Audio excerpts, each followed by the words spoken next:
국민의힘 내부 분위기 좀 짚어보도록 하겠습니다. 국민의힘 당무감사위가 친한계 김종혁 전 최고위원에게 당원권 정지 2년의 중징계를 당 윤리위에 권고한 것을 두고 논란이 좀 이어지고 있는데요.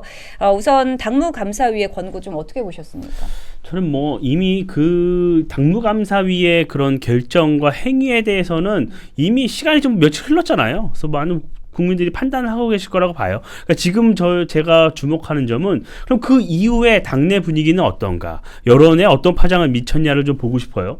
그런데 얼마 전에 이제 윤석열 전 대통령 관련, 그러니까 비상계엄 1년이 되면서 많은 사람들이 사과를 해야 된다, 뭐 이런 얘기가 굉장히 의견이 분분했잖아요. 당 안에서 굉장히 다양한 분들이 다양한 방식으로 본인들의 의견을 막 냈습니다. 장동혁 대표가 어떤 결정도 하기 전에 많은 의견들을 막 냈죠. 그런데 지금 과연 분위기가 그 정도로 뜨겁고 그 정도로 많은 의견이 나오고 있느냐, 이 부분에 대해서 많은 분들이 당내에서 우려하고 있고 이 결정에 대해서 잘못됐다고 판단하고 있는 것인가, 전 잘 모르겠어요. 당내에서 소위 친한계라고 하는 몇몇 분들이 뭐 SNS에 올리고 방송에 나와서 얘기를 하니까 그 부분이 집중적으로 부각되는 건 맞는데, 그러면 그 외에 다른 분들은 어떻게 생각하는가? 이 부분에 대해서는 다들, 저는 뭐 많은 분들이 침묵하고 있는 건 또 그 나름의 의미가 있지 않나요? 저는 그 부분을 보고 김종혁 전 최고도 대응을 해야 한다고 봐요. 한동훈 전 대표도 정치를 해야 한다고 대응을 하면서 정치를 해야 하는 것이죠. 그래서 저는 그분들이 자신들의 주장만 하고 우리들은 잘못한 게 하나도 없다, 김종혁 전 최고위원은 발언은 모든 게 옳았고 모든 게 다 당을 위한 충정에서 비롯된 발언이었다, 이렇게 주장만 해서는 안 된다고 보는 것이에요. 많은 당내에서도 그 주장이 그렇게 호응을 얻고 있지 못하고 있다고 저는 평가를 하거든요. 그러면 본인들이 어떻게 대응을 해야지 조금 더 당내에서 여론도 얻고 이 문제를 풀어갈지 도움이 될지를 판단해야 되는데, SNS에서 글을 올리는 것이나 그 이후에도 언론에 나가서 똑같은 얘기를 오히려 더 하고 있더라고요. 저는 그게 과연 본인의 주장이나 당내 여론에 도움이 될까? 전 되지 않을 것이라고 봅니다. 네, 김종혁 전 최고는 또 페이스북을 통해서 이런 말도 했습니다. 이호선 위원장은 부정선거를 주장하고 비상계엄이 정당하다는 입장으로 알고 있다, 즉각 사퇴를 촉구한다, 이렇게 주장을 했는데요. 이 모습은 좀 어떻게 보셨습니까? 이게 전형적인 심판 탓이에요. 자신이 한 행위, 자신이 한 행위에 대해서 정당성을 이야기를 하고 그거에 대해서 이제 징계의 부당성을 이야기를 해야 되는데, 그게 안 되니까 이제 심판 탓을 하고 나서는 거죠. 근데 저는 이 부분에 대해서 사실 저희 당 이야기는 아니기 때문에 제가 말을 많이 보태고 싶지는 않습니다. 네. 근데 저는 김종혁 이분이 굉장히 억울하다면서 막 이렇게 글을 올리신 걸 봤는데요, 조금 신뢰가 가지는 않아요. 왜냐면은 이분이 우리 이준석 대표가 국민의힘에서 징계 1년 6월 받을 때, 그때도 이제 이준석 대표도 당 내부를 이용해서 쓴소리를 했다라고 해가지고 징계를 받았는데요. 사실 이건 일단 대상이 전혀 달라요. 이준석 대표는 당원들이 뽑은 당대표였어요. 선출직이었다고요. 근데 선출직을 갖다가 그 사람이 당 내부에 쓴소리를 했다고 그래서 징계를 해야 된다, 심지어 뭐 제명도 생각해야 된다, 이렇게 말씀하시던 분들이에요. 그런 분들이 자기가 그때 3년 전에는 비대위원으로서 이런 거 징계해야 된다, 부부싸움도 선을 넘어서는 안 된다, 이 대표 선 너무 많이 넘었다 이러면서 굉장히 강하게 공격을 하셨단 말이에요. 근데 이제 와서 자기가 당하니까 갑자기 민주주의를 꺼내드십니까? 저는 좀 정말 이해가 안 가는 부분들이 많아가지고요.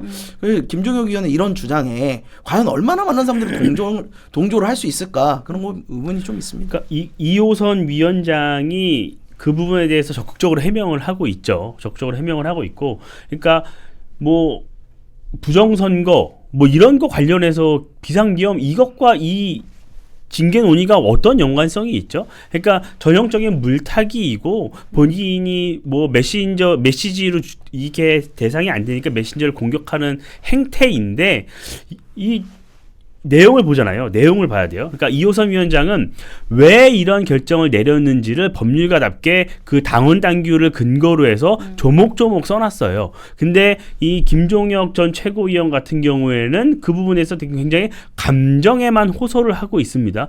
그러면 감정에 호소를 하면 저도 역시도 감정에 호소를 하고 싶어요. 근데 이런 부분 내용을 보면 굉장히, 저는 김종혁 전 최고위원이 이 전당대회 이 결과, 그러니까 당원과 국민의 선택으로 뽑힌 장동혁 대표, 그러니까 전당대회 결과를 부정하고 있다는 생각이 좀 들더라고요.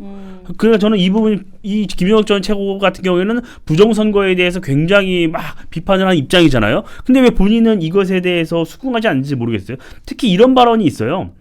장동혁 대표를 향해서 결선 투표까지 가서 30%대 득표율로 당선, 그렇게 간신히 당선된 당대표가 마치 뭐 따르지 않은 거면 출당시키겠다고 한다, 이런 식으로 굉장히 당원과 어떤 국민의 선택으로 선출된 당대표를 향해서 굉장히 모멸적인 이런 언행을 많이 사용을 했단 말이에요. 제가 볼 때 이것은 굉장히 이 당원과 이런 국민이 선출한 이 과정에 대해서 굉장히 본인이 신뢰하지 않는다고 저는 보여지거든요. 그럼 본인이 굉장히 이중적이고 모순적인 이 행태를 보이고 있는 것이에요.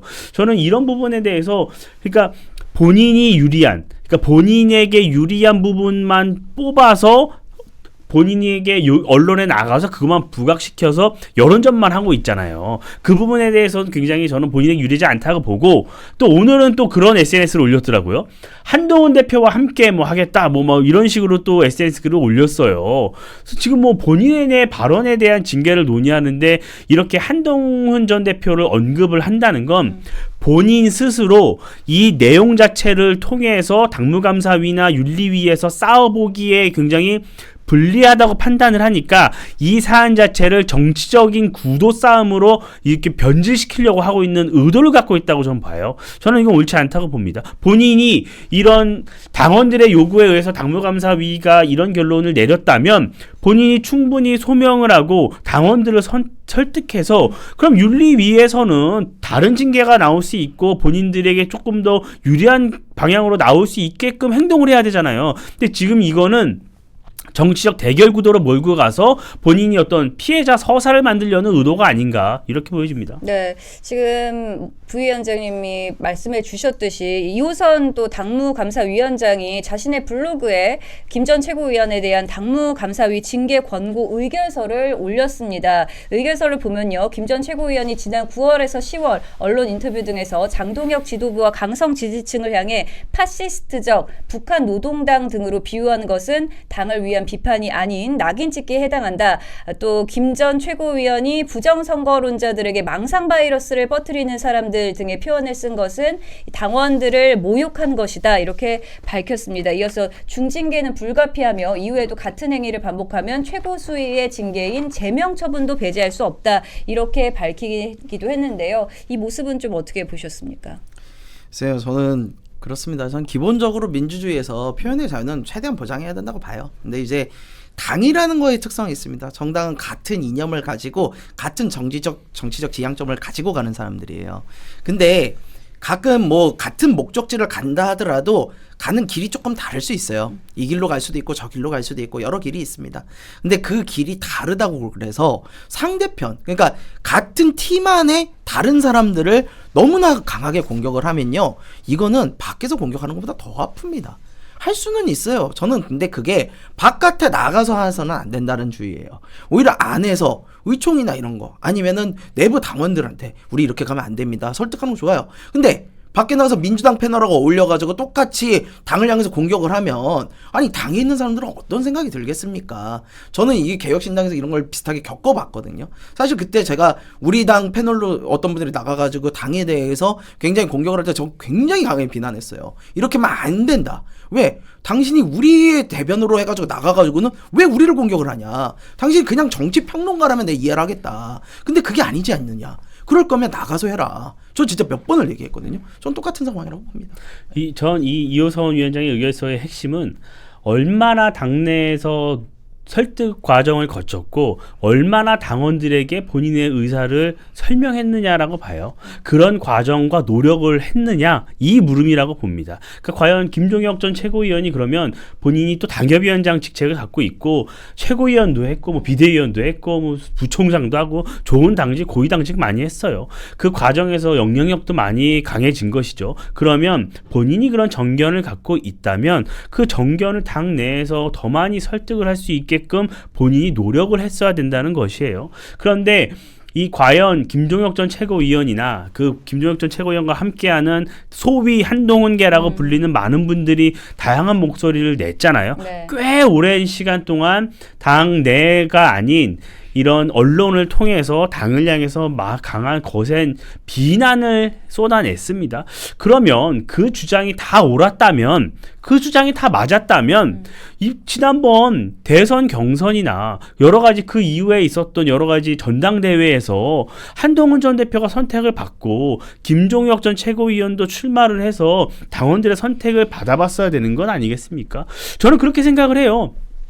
그 주장이 정말 옳았고 본인들이 다 맞다면 지금 당의 어떤 당원들의 선택을 받은 당대표와도 타협할 수 없을 정도로 나의 주장이 옳다면 그게 맞고 많은 당원들이 그 얘기에 공감하고 있다면 출마를 해야죠. 전당대회에.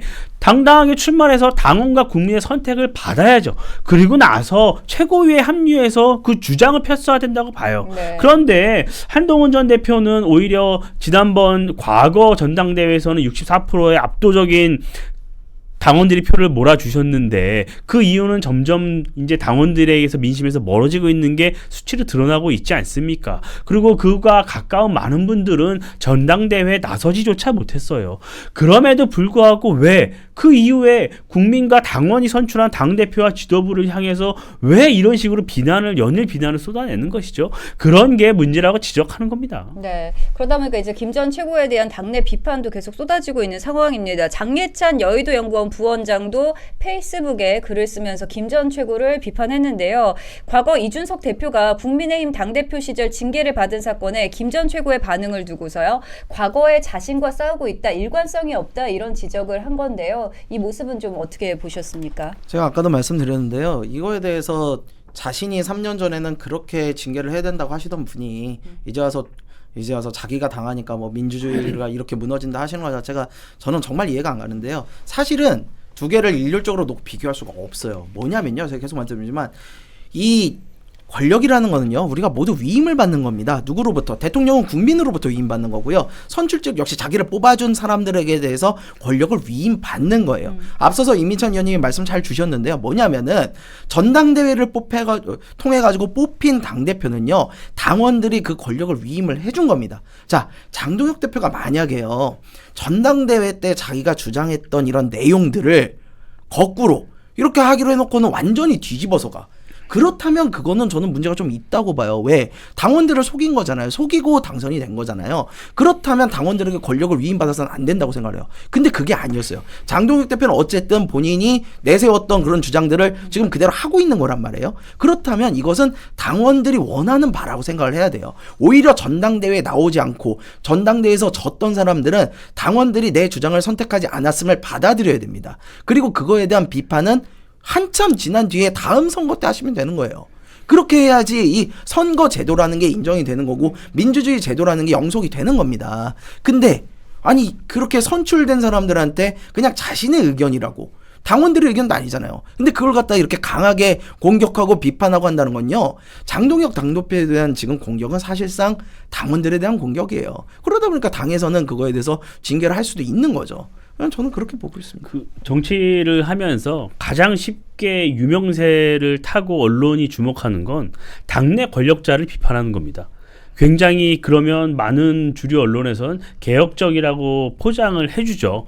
그렇게 해서 과거에 스타덤에 오른 정치인들이 꽤 있었어요. 그런데 그렇게 스타덤에 오른 분들이 오래가지 못했습니다. 저는 우리 당에도 참 아쉬운 게 표현의 자유, 당내 민주주의 다 중요해요. 다 존중합니다. 그런데 김종혁 전 최고위원이 과거에 말씀하셨듯이 부부싸움에도 넘지 말아야 할 선이 있듯이 당내에서 발언은 넘지 말아야 될 선이 있잖아요. 근데 그 부분을 넘었다고 많은 분들이 평가를 해주시고 있는 것 아니겠습니까? 그런 부분을 조금 반성을 해야 되는데 전혀 그런 부분에 대해서 반성은 없으니까 그 부분에서 여론이 뒤따라오지 못하고 있는 것이죠. 네, 이렇게 국민의힘 내부에서 친한계와 내홍이 불거지는 가운데 또 하나 시선을 끈 장면도 있습니다. 김문수 전 장관이 한동훈 전 대표를 만난 건데요. 김문수 전 장관은 한동훈 전 대표의 손을 잡고 우리 당의 아주 귀한 보배라면서 이런 보배가 또 어디 있냐 이렇게 말을 했습니다. 사실 대선 경선 때만 해도 두 사람이 서로 아주 날카로웠던 것 같은데요. 이 발언과 모습 좀 어떻게 보셨는지 궁금합니다. 굉장히 음습한 검은 정치적 의도가 있다고 네. 보여져요. 굉장히 우리 당이 지금 이럴 때인가? 이렇게 참 참담하다는 생각이 들고 지난 대선 때 돌이켜 보십시오. 한동훈 당시 후보가 우리 김문수 후보한테 뭐라 그랬습니까? 전과가 왜 이렇게 많냐고는 그런 조롱까지 했어요.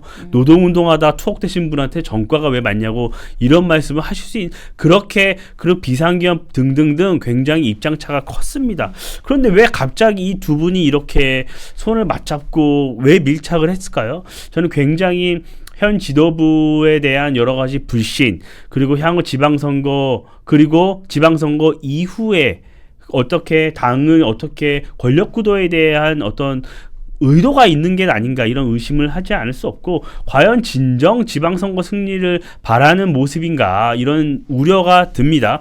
저는 민주당의 모습을 보면서 왜 우리는 민주당을 배우지 못하는가라는 생각이 들어요. 어떤 모습이냐?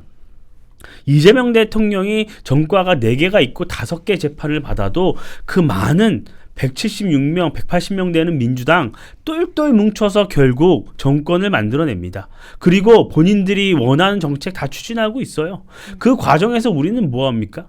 맨날 민주주의 얘기하고 당내 민주주의 얘기하고 서로 작은 기득권 때문에 싸우고 옥신각신하고 그러다 권력 내주면 정권 내주면 우리가 원하는 거 다 아무것도 하지 못하고 대한민국이 무너지고 있는 모습을 지켜만 봐야 돼요. 그런데 왜 이런 잘못을 지속적으로 반복을 하고 있죠? 좀 전에 우리가 말씀드린 민주당 전당대회 동봉투 사건도 마찬가지잖아요. 민주당 본인들끼리 똥똘 뭉쳐 있으니까 구속 못 시키잖아요. 그러니까 왜 우리는 그런 모습을 보면서 작은 차이 때문에 이렇게 쉽게 정권을 내주고 왜 내부에서 분열만 하고 오히려 여당에게 더 기회만 주고 있는 것인가 저는 굉장히 안타깝다는 생각이 들어요. 네, 안타깝다 이렇게 말씀을 해주셨습니다. 수석최고께서는 좀 어떻게 보고 계십니까? 앞서 말씀하신 것처럼 두 분이 서로 궤가 좀 달랐잖아요. 한동훈 전 대표와 김문수 전 장관이. 근데 이렇게 손을 맞잡는 거는 공통의 목적이 있기 때문이에요. 그 공통의 목적이라는 것이 저는 상당히 좀 불순하게 좀 느껴지는 상황인데요.